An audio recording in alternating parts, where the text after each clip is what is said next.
Hello, welcome to this special edition of the Border Arts Artist Interview.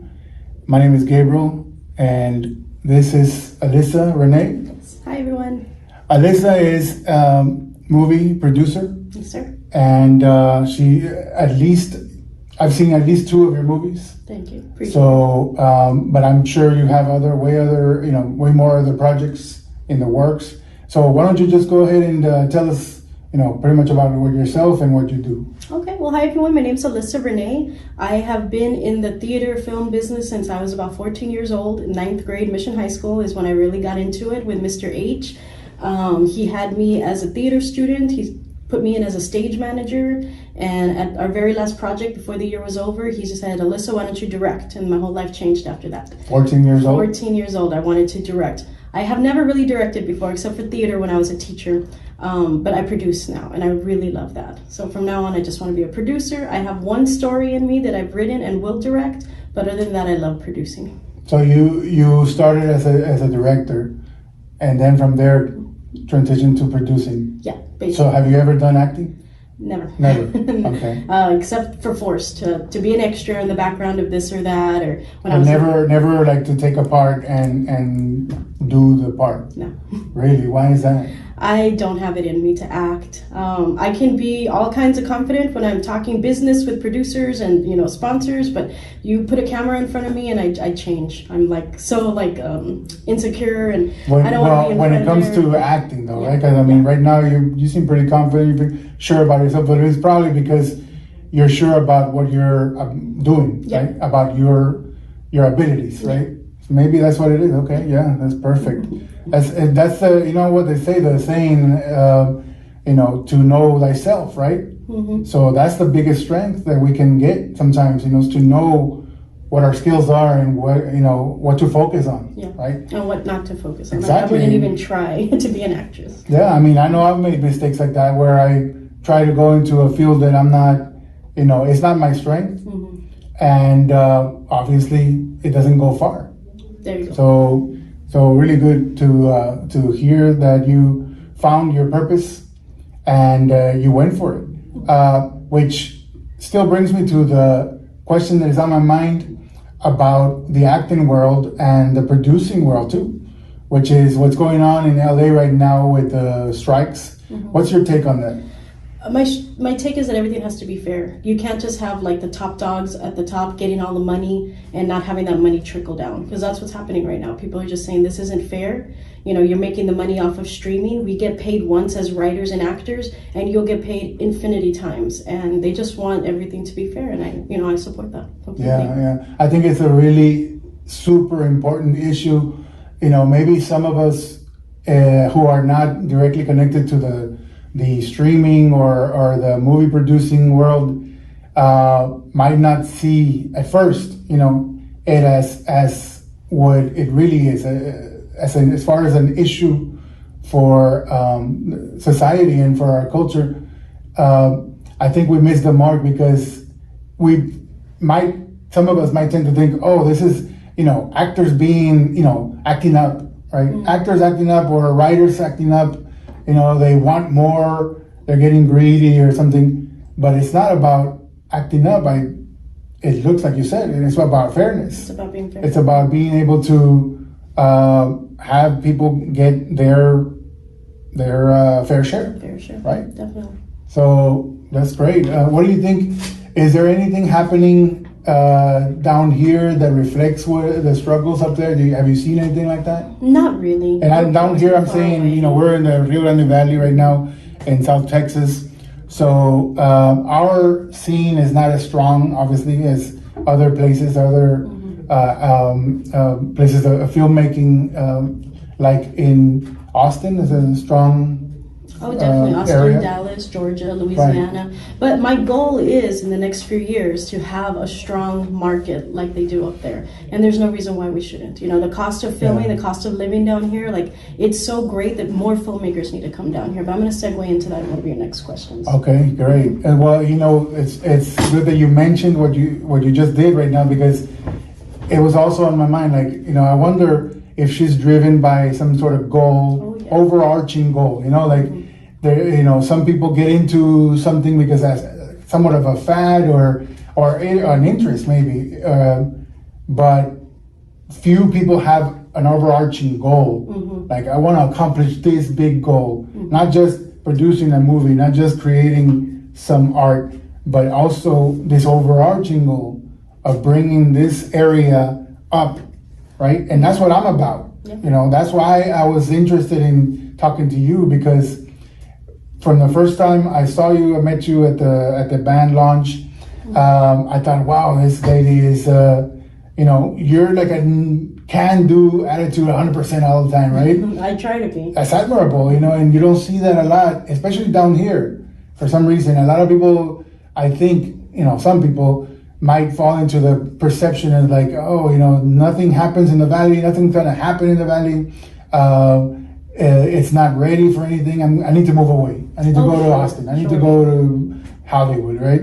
So I'm glad to hear that you're thinking like that. The can-do attitude is there. I've always kind of had that resilience about me. My sister just mentioned that a while back. She's just like, in this industry, people hear no a lot. And I've heard no plenty of times. She's like, but you just keep on going. She's like, I don't have that in me. If I would to hear no several times, I would just stop. And, that kind of made me think. I was just like, you know what? I never even looked at it like that. To me, it was just like, if one person tells me no, on to the next, because I have to get my yes. Like people depend on me. I need to get a budget. I need to get locations. I need to get everything. And I can't let no stop me. However, this last movie that I'm working on, I've gotten a few no's that kind of like knocked me off the horse. And they say that you always have to get back on. And discouraging. Yeah, it took me a little while to get back on that horse. I'm not gonna lie. Like I'm starting to feel the heaviness of the word no, and I had to shrug it off. I had to just say like no, like we're going to film next week, and I have to do what I have to do. I'm the producer, so yeah. Wow, awesome. So another question that came to my mind was, since on that issue of the border, and we're on the border, and you have a vision, like I have a vision, and we need more people like that, right? So how do you think your art reflects or contributes to border life? Well, it's interesting that you asked that, because just last week I was at a mixer and I was talking to people about what I do, and one lady was just so excited that I say I make movies here, and she's just like, I love the fact that you make movies that aren't directly related to what the rest of the world sees us as. Right. So I am not going to be the type of filmmaker that's ever really going to make a drug movie because I live here on the border, or human trafficking or gangs or anything of that negative stereotype. That's not what I'm about. All my life here in the Valley, I never had to experience any of that. Yeah. So the fact that the rest of the world sees us as that, or the fact that Hollywood will only come here because they want to be authentic and make one of those movies, that's just not my style. So I will make anything else that interests me. I love Halloween, so my next movie is about Halloween, but I'm never going to really perpetuate that stereotype as me as a filmmaker, because I don't see it. I never did. I hear about it. Yeah, I'm glad to hear that, because exactly, I see filmmakers, independent and not, like the high end filmmakers touting some new production, like, oh, and this guy who's a drug dealer or whatever. I'm like, oh my God, come on. Like, really, is that all the stories that exist? Yeah. Like you said, you grew up in the Valley? Yes, sir. I grew up in the Valley. I didn't come up seeing drug dealers all around me and crime and all kinds of, negative stuff. Mm-hmm. I came up seeing beauty all around me, friendship, the biggest things in my youth when I was a teenager was the dances, los bailes. I don't know if you're ever familiar with this place called Greg's. It was in Palmview, but it was this big cumbia venue. For those people who love cumbias, the biggest names in that genre would come to that venue, and I'm talking thousands of people, right? And just for dancing. And that's what I grew up with, that's what I grew up seeing. And hardworking people. Yeah. That's what I grew up seeing. I didn't grow up seeing the other. Yeah, exactly. Let's make a story about what the valley really is instead of what they want the valley to be, because it wasn't. Sure, there might be people out there who did experience that stuff, but the vast majority of us didn't. The vast majority of us will talk to people from other parts of the United States, and they'll just ask, did any of your family ever get kidnapped, or like all this crazy stuff. Like they still think we ride horses. Like it's that kind of like I guess I'll say lack of education, that people just see what they're told, and it's us us storytellers that are going to have to be the ones to like really tell the truth and say, you know what, no, that's not what the valley is. That's just what they want you to think we are. I guess in a way, I partly don't blame people, because other than coming down here on, for themselves to see, what else can they rely on? News agencies of all, national and local, a lot of times focus on the negative only. Sure. And so what are people to do but to rely on that information and say, wow, it's pretty bad down there. Oh, sure. It's really bad. I'll see the news and they'll always talk about, I don't know if I should say La Jolla, but I have property over there, and I'm always over there, but I don't see what they're talking about. Yeah. Or the places where they're specifically show on the news segment, I'm like, where is that? Because, I've had property there since the 60s, and nothing like that has ever come into my backyard. So I don't really like that negative attention, but if we want to change it, if we want to flip the script, it's going to have to be people like us to say, you know what, we lived here our whole lives, and this is our story. That's exactly why I'm doing what I'm doing, and that's exactly why I wanted to talk to you, because of what you're doing. Which brings me to the question of like the next few years. What is the outlook for what you're doing? Do you have a company? Is there a company associated with your name? I don't have one now, but ever since I was 14, I've had the name. I'm not sure if it'll stay, but I always thought ARO Dream Studios, because those are my initials, Alyssa Renee Ochoa Dream Studios. And I do want to actually make a studio at my property in La Jolla, so I might keep the name, or I might change it to ARO Productions. ARO Dream Studios.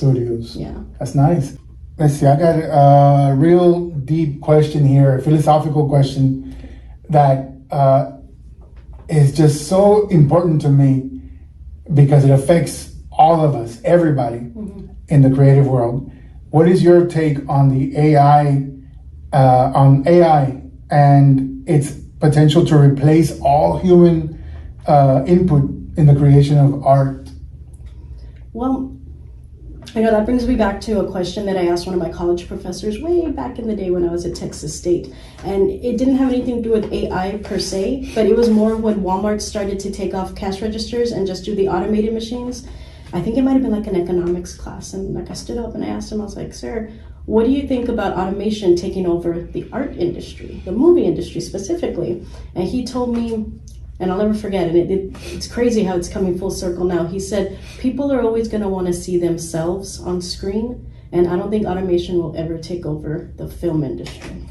Okay, so, years after that, movies like The Polar Express come out where it's not cartoons, but it's lifelike. Right. And I never saw it. I never wanted to see it because I didn't like that style of movie. It's either going to be a straight up cartoon or it's going to be live people. Yeah. So even back before AI was around, with movies like The Polar Express, I was like, no, like I'm not going to, it's not that I'm not going to support it, I have no interest. So I really feel like how my professor said, hope and pray that it'll stay true, that people are always going to want to see themselves. So artificial animation, artificial intelligence, all of that, I don't think it's ever going to fully replace us. However, if Hollywood were to be completely selfish and, want to just cut down on studios and cut down on actors and all of that stuff, I think the independent filmmaker is never going to head in that direction. So then it might just be to where Hollywood has its big fall and then the indie world takes over. So either way, if it does take over and then indie becomes king,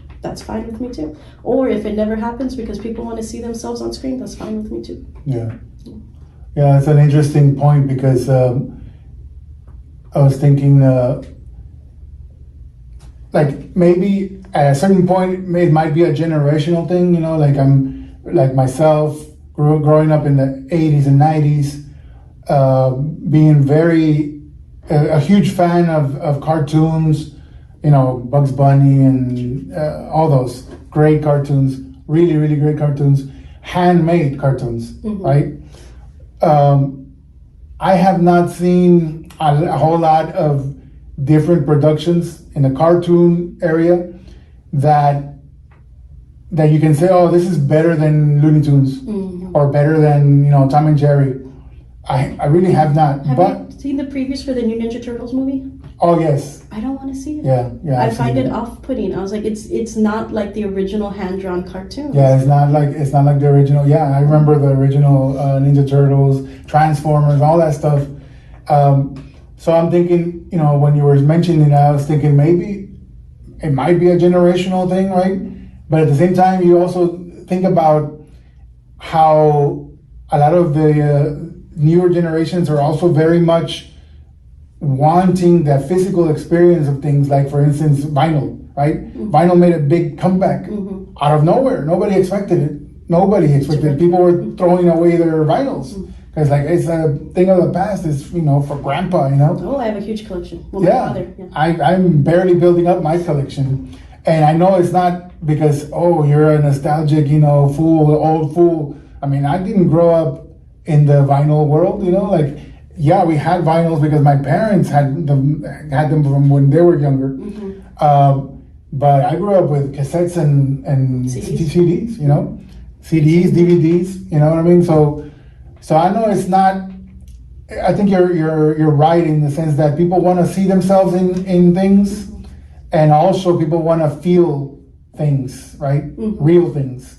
And going back to that, people want to see themselves. We're still struggling with getting representation for the Hispanic community. I think Eva Longoria was just talking about that recently with her Hot Cheeto movie. So how is it that we're not even fully represented across the board, that now they want to get rid of all of us together and just do artificial intelligence? It's like we're still struggling to get on there for us to just wipe us all out for computers. I know, we haven't even gotten on there, and they're already trying to get rid of push us out when we are not even in there. To me, the reason I brought up AI is because I think it's the worst thing that we've created. And I say not we as creators. This was not created by creators. This was created by, I won't go off on that. That's a big, big topic. But I just think it's a disservice to humanity because I don't think we have fully explored the full potential of our creativity and our intellect. And not to turn it over to a computer. And now we're gonna just say, computers are better. No, that's a terrible thing. But that's the way things are going right now. Hopefully, we can come up with an answer. Well, like I just saw recently, Mark Ruffalo was promoting indie filmmaking. He's like, if the big studios want to go AI or the big studios don't want to pay and they just want to shut everything down, let the rise of the indie filmmaker come. So I don't see indie filmmakers wanting to go AI. We're barely kind of like getting going with how we are. So like I said, if Hollywood is going to have its downfall because of AI, let the indie film world come up. And you heard me say that here. That's right. So I had another question about the social political influences of the border. I don't know if you have additional thoughts about that, because we pretty much covered it when you were talking about how the perception is very skewed, right, from the outside. People looking at us from the outside and saying, "Wow, it's pretty bad," but we knowing what it really is like, I mean, of course, we don't deny that there's problems, obviously. But where is there a part of the world where there's no problems at all, right? There's no paradise on earth. Exactly. Right? So, do you have anything additional on that? I guess the only thing that I would say is when Hollywood wants to come knocking, I would love for us to look at what they want to do. And if we have the power to say no more cartel movies, no more drug trafficking movies, I would love to be the person in the room to say, you know what, stop.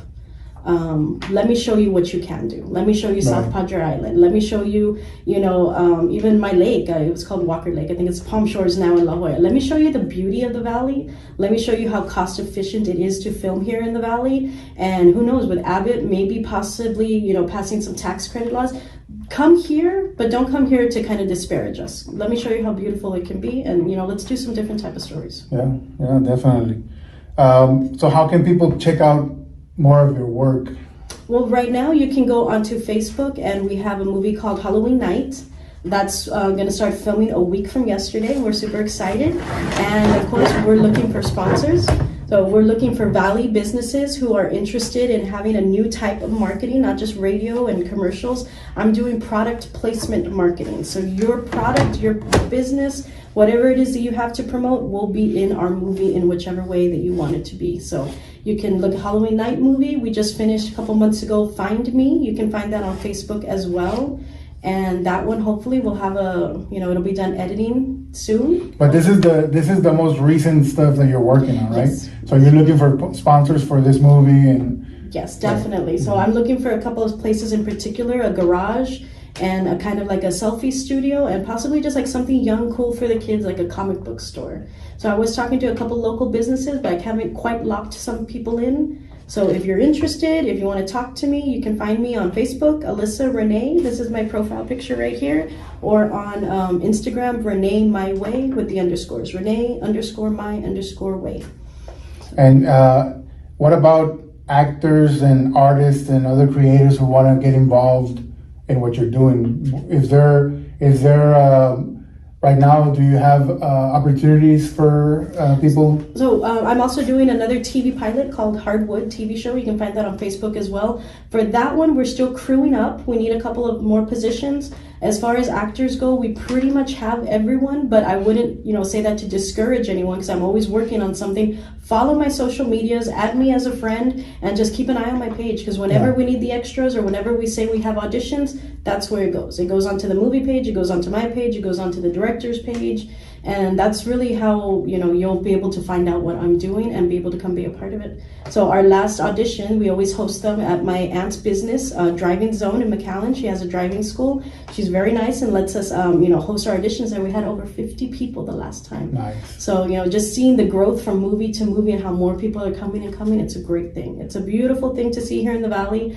And, I thank everybody for showing up. And, that's how we were able to cast our last movie. We had so many talented people show up for us. I know this wasn't part of the questions that I had, but what is the timetable for a production like this one, like Halloween Night? Right now you're in the beginning process? Yes, so we're still in pre-production. It's coming down to the wire. Got to get some, call sheets out. Got to get some locations locked in. But we start filming next Monday on the 24th, and we're going to go for about 2 weeks. And then after that, it's, I can't really tell. I'm not part of the post-production world, but it'll probably be several months of editing. And then we'll see what we do as far as the premiere goes. And so probably like next summer, maybe? Like for a release? If you want to ask me on a production, just a tentative. We're not promising anything. We're not promising anything, but I'd love to have it out by Halloween. By this Halloween? By this Halloween. Oh wow, that's light speed. Yeah, it's probably not going to happen. My director's out there watching, saying nope. But as a producer, for several reasons, I would like it to be out during Halloween. Yeah, that would be ideal. Mm-hmm. But that seems like lightning speed. But it can be done. Where there's a will, there's a way, right? Exactly. They say. And as far as like future projects after this one, do you already have like a slate of projects? Well, after this one, I'm going to have about 2 days off, and then I go into production on my other TV show. Yeah, so that one, we're going to film it for 2 days because it's a pilot, so it's just a 30-minute episode. We're hoping to have 6 episodes in one season, and then we're going to shop it around. We might go to AMF, AFM, American Film Market in California, shop it around, see who's interested, and then after that, we want to have 6 seasons, so it'll just be work. Other than that, we have another feature called The Butcher of Bleecker Street that we've been in pre-production in for quite some time. So that one, we're just waiting. It's same thing. We might take the idea to AFM and, see who's interested. And then, of course, there's always Black Clown. So Black Clown, you can see it on Amazon. Oh, that's the one I saw. Yeah, that's both anthology segments. So Black Clown is also 10 episodes. We already have 4 in the can that we've shot. We are working on episode 5 and 6 currently. Oh, so there's more coming from Black Clown. Oh, yes, sir. There's going to be 10 of them. So we are thinking, if it's possible, if I can, kind of get the ball rolling to shoot one of the episodes down here in the Valley. Because otherwise we shoot everything in Dallas. Right. Yeah, so I think it will be great. I would love it if you guys did something down here. That would be great. Definitely. Something that's already, has a proven track record of being on streaming sites to come here to the Valley, to take it from Dallas and bring it here. That would be amazing. Yeah. So I'm really excited about that. I haven't talked to too many people about it, just here and there. We've had a table read, and we're assessing the talents down here, but yeah, it's in the works. It's definitely in the works. We have big plans. Awesome. Just one last thing. Do you ever find yourself thinking, we need more projects, we need more ideas, and not a lot is forthcoming, or are you all pretty much overwhelmed with ideas and projects and people pitching things to you? No, I would like more. I definitely would like good, because I got plenty. I got some ideas in my bag right now. I hear that every day. They're like, you're a producer? Make a story about my life. Make a story about this. Oh, no, not about my life. I have ideas. I'm a writer too. Okay. I'm a fiction writer. I wrote a book called Once Upon a Bad Hombre.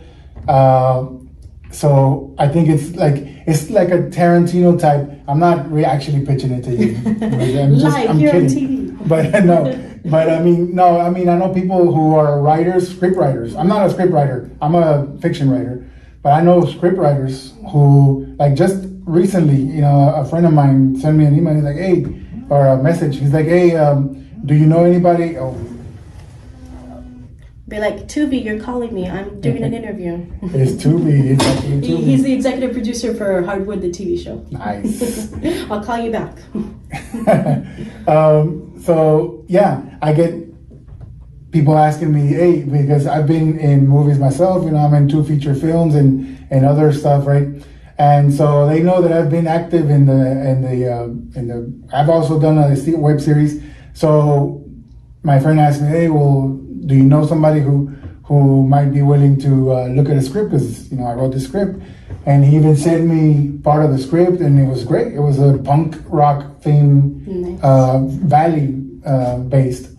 I was like, this is great, man. I wish I had somebody that was, looking for a script right now. But I know other producers, other directors and stuff, but at the moment, everybody has their own projects going, So I know, if you have plenty of ideas and plenty of projects, at work, then obviously you wouldn't bother. You couldn't be. You couldn't. Always entertained. But I work on 6-7 projects at one time, so I'm always willing to listen to people, and I'll just put it where I can. It might be like, okay, I have something.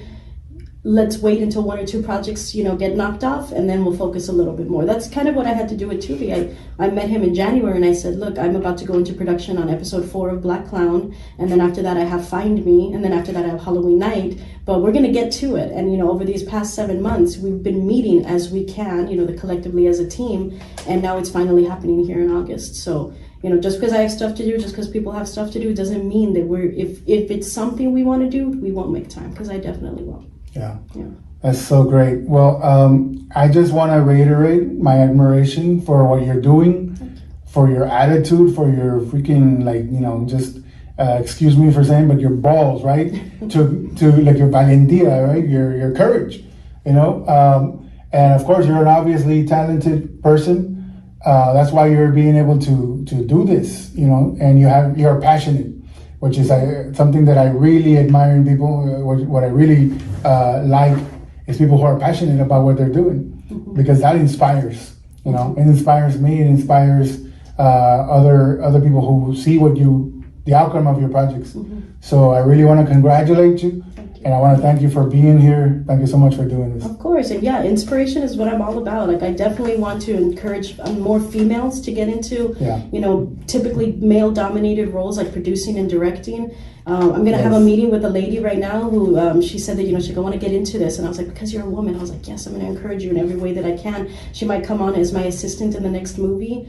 And yeah, if anybody were to see this and be like, you know what, if she can do it, I can do it. That would make me so happy to be able to have inspired somebody. It's not easy. Like I said before, I had, some trials during this last movie that kind of knocked me down, but if not me, then who? I needed to get myself back up, and I need to just keep going. I can't stop just because I heard no one too many times. Definitely. Well, I'm glad you're doing it. I'm glad you're sticking to it, and you're gonna see it through. Yes. And sure. I know you're gonna accomplish all your goals just by seeing what you've done so far. Thank you. Those, like I said, I watched the first few episodes of Black Clown, and I was just enthralled. my favorite one being the one of the radio station. And guys, that was a real twist. Real twist. I really liked it. But yeah, so thank you for doing it again, and congratulations for all your work. I appreciate it. Thank you, sir. Thank you for having me on here.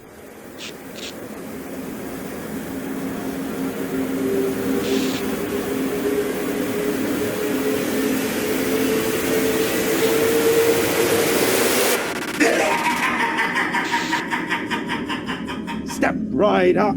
Step right up. Come join this carnival of chaos if you dare. See you there.